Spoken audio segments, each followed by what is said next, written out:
Ngotot gak mau resign. Nasib si emas Siti akhirnya berujung tragis di tangan Jokowi.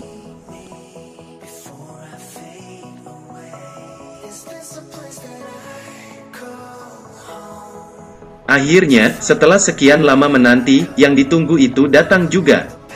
Si komisioner KPAI yang telah bikin malu bangsa dan negara. Siti Hikmawati baru-baru ini dipecat secara tidak hormat oleh Presiden Jokowi.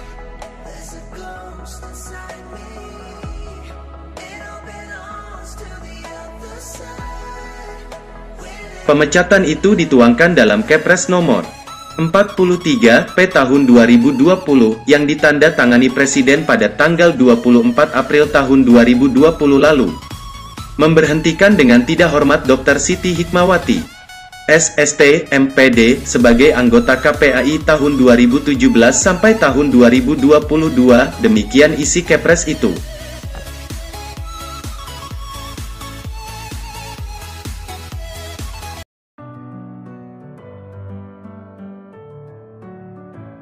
Tidak pelak, mulai saat ini, si Siti sudah resmi jadi pengangguran. Ia tidak akan ngantor lagi di KPAI, dan tentunya tidak bisa membuat pernyataan ngawur yang mengatasnamakan KPAI lagi. Seperti ngomong perempuan bisa hamil jika di kolam renang bareng lelaki segala. Padahal dia sendiri belum pernah mempraktekannya.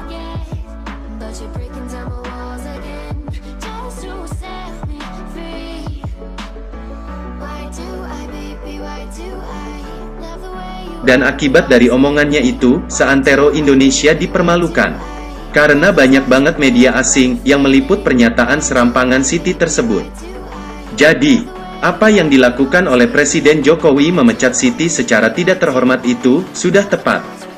Karena gak ada gunanya juga ia digaji besar oleh negara, yakni sebesar 24 juta per bulannya. Tapi yang dilakukannya hanya membikin malu bangsa dan negara saja.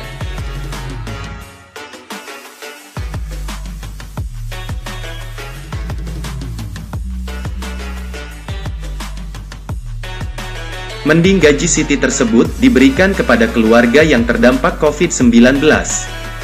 Jelas ada faedahnya.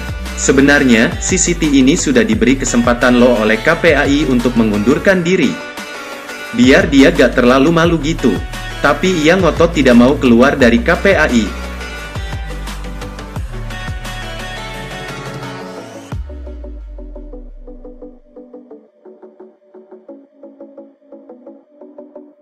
Mungkin sudah merasa comfort zone kali ya?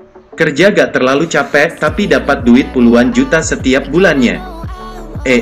Bukannya melakukan introspeksi diri, si Siti ini malah sibuk menyerang Ketua KPAI, Susanto.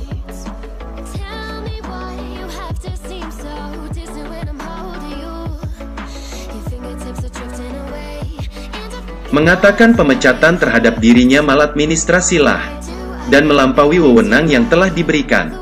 Menuding Susanto melakukan pemalsuan dokumen terkait pemecatan dirinya lah, hingga merasa dirinya diadili secara berlebihan oleh komisioner yang lain, serta menuding Ketua KPAI tidak mampu mengelola konflik dan memanajemen internal KPAI dengan baik.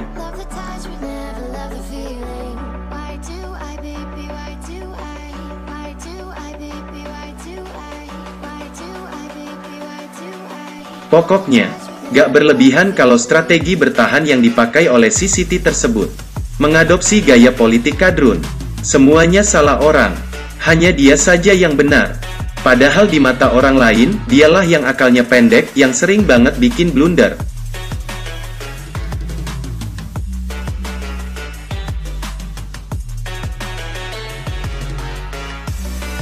Selain itu, agar tidak jadi dipecat, Siti pun coba mencari muka sama Presiden Jokowi. Ia meminta izin kepada Presiden untuk menuntaskan upaya perlindungan anak di tengah pandemi corona ini, dan membenahi lembaga KPAI dari oknum-oknum yang tidak bertanggung jawab.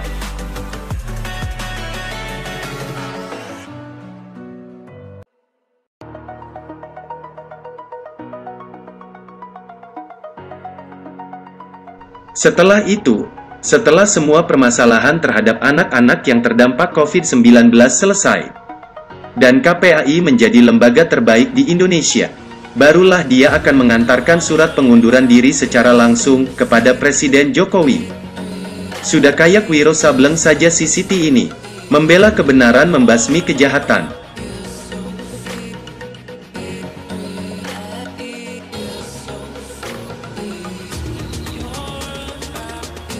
Emang Presiden akan percaya gitu? Dengan pernyataan orang yang sudah ketahuan secara terang-terangan menyebarkan hoaks. Hamil di kolam renang? Ya tidaklah. Yang ada justru Presiden akan semakin muak dengannya. Karena sudah jelas-jelas berbuat salah. Dan membikin malu seantero negeri ini. Tapi tetap saja ngeyel ingin berkuasa menjadi komisioner KPAI.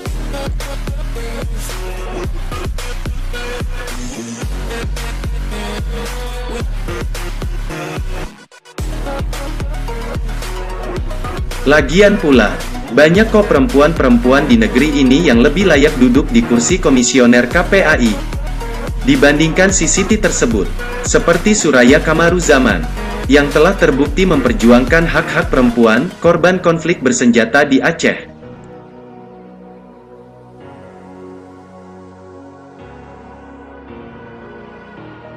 Buntut dari perjuangannya yang tidak mengenal lelah itu, Suraya akhirnya meraih penghargaan Yaptiam Award pada 2001 silam, yang merupakan penghargaan bergengsi bagi mereka yang dianggap berjasa menegakkan hak asasi di Indonesia.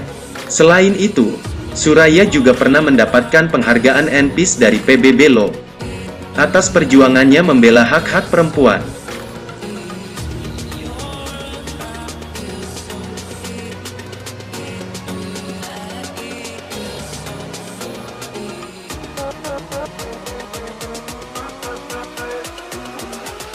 Sedangkan si Siti, prestasinya apa?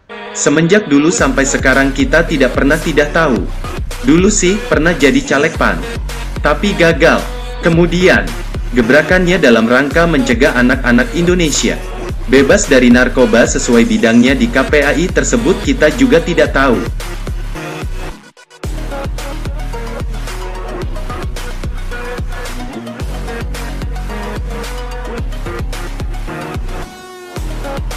Dia malah sibuk mengomentari yang bukan kapasitasnya, yakni masalah kehamilan di kolam renang. Lagian pula, si Siti ini merupakan ahli gizi loh, yang pendidikannya pun tidak linear. Untuk S2-nya, ia selesaikan di jurusan PAUD. Artinya ia tidak memiliki rekam jejak sama sekali dalam mempelajari sistem reproduksi.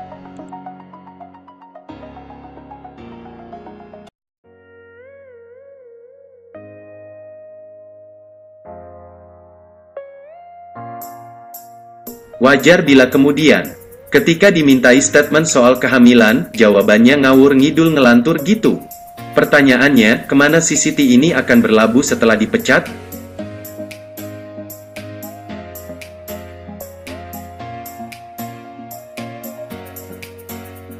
Mau ikut program prakerja? Gak mungkin kayaknya, karena gengsinya tinggi. Jadi, menurut hemat penulis sih, mending buat organisasi baru saja. Namanya Forum Mantan Pejabat Negara Pecatan. Karena banyak tuh yang berpotensi untuk direkrut. Seperti Said Didu, Rizal Ramli, Refli Harun, dan lain-lain.